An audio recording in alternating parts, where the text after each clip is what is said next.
Night, Chapter 4, Focus Passage, pages 63, 64, and 65. I watched other hangings. I never saw a single victim weep.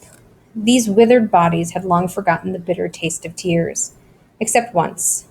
The Oberkapo of the 52nd Cable Commando was a Dutchman, a giant of a man well over 6 feet.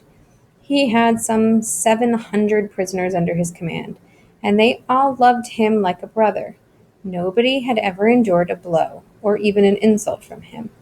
In his service was a young boy, a pipo, as they were called. This one had a delicate and beautiful face, an incredible sight in this camp.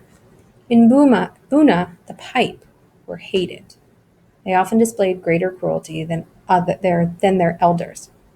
I once saw one of them, a boy of 13, beat his father for not making his bed properly.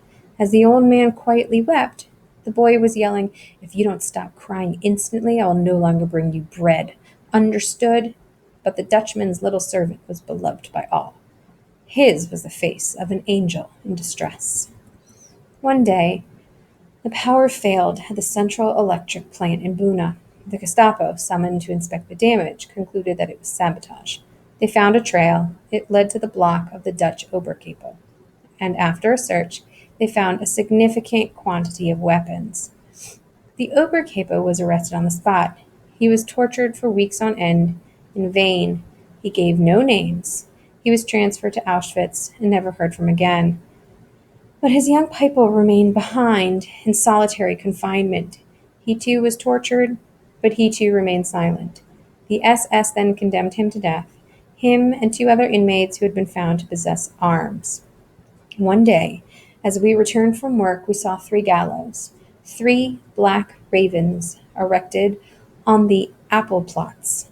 Roll call, the SS surrounding us, machine guns aimed at us, the usual ritual. Three prisoners in chains, and among them the little pipo, the sad-eyed angel. The SS seemed more preoccupied, more worried than usual. To hang a child in front of thousands of onlookers was not a small matter. The head of the camp read the verdict. All eyes were on the child. He was pale, almost calm, but he was biting his lips as he stood in the shadow of the gallows. This time, the lager capo refused to act as executioner. Three SS took his place.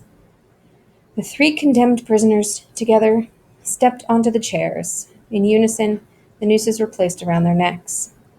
"Long live liberty!" shouted the two men, but the boy was silent. "Where is merciful God? Where is he?" someone behind me was asking. At the signal, the three chairs were tipped over. Total silence in the camp. On the horizon, the sun was setting. "Caps off!" screamed the lagertesti. His voice quivered. As for the rest of us, we were weeping. "Cover your heads!" Then came the march past the victims. The two men were no longer alive. Their tongues were hanging out, swollen and bluish.